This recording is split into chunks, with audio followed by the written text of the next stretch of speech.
I had a rule. The moment I stepped into that chromand glass cathedral of greed, I wasn't just Jordan Belfort anymore. I was a king. I was a god. I arrived in New York City at 22 with a cheap suit, a $20 tie, and a heart full of grand illusions. Back then, I was pure. I just wanted to make enough money to give my parents a better life. But my first boss, Mark Hanna, gave me a crash course in the reality of the game. Over a liquid lunch of martinis and cocaine, he told me the truth. Nobody knows if a stock is going up, down, or in circles. Our job, to take the money from the client's pocket and put it into ours.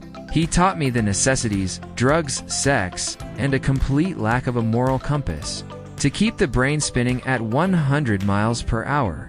Then came October 19th, 1987, Black Monday. The market crashed, and my career was dead before it even started. But I wasn't done, not by a long shot. I ended up at a strip mall boiler room in Long Island selling pink sheets, worthless penny stocks to people who couldn't afford to lose a dime.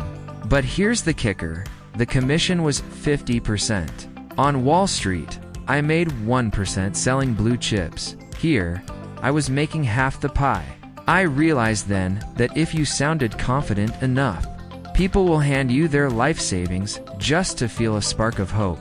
I decided to start my own firm.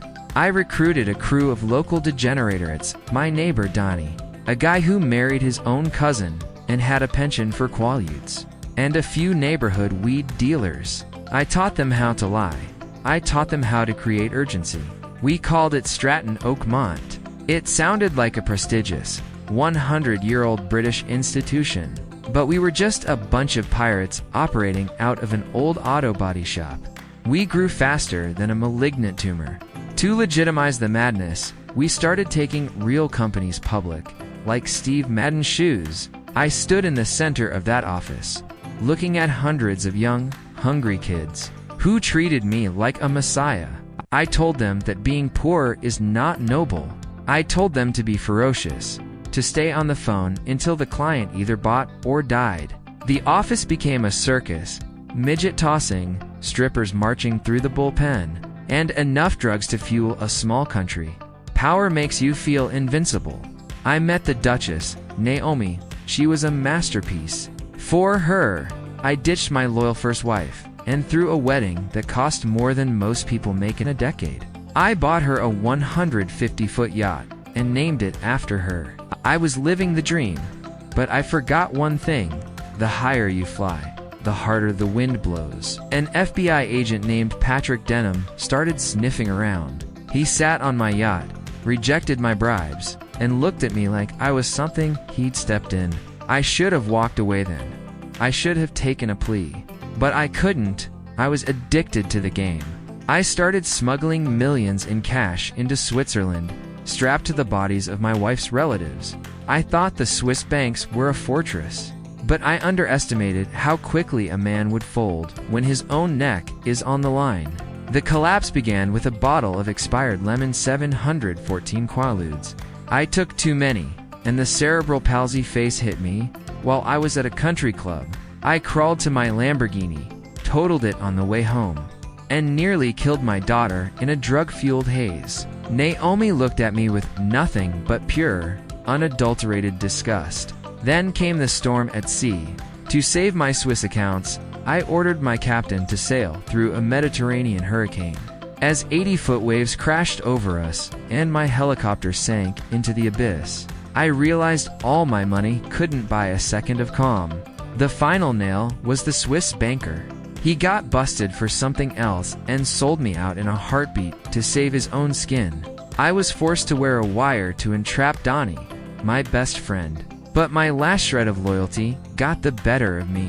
I slipped him a note, "Don't sign anything. I'm wearing a wire."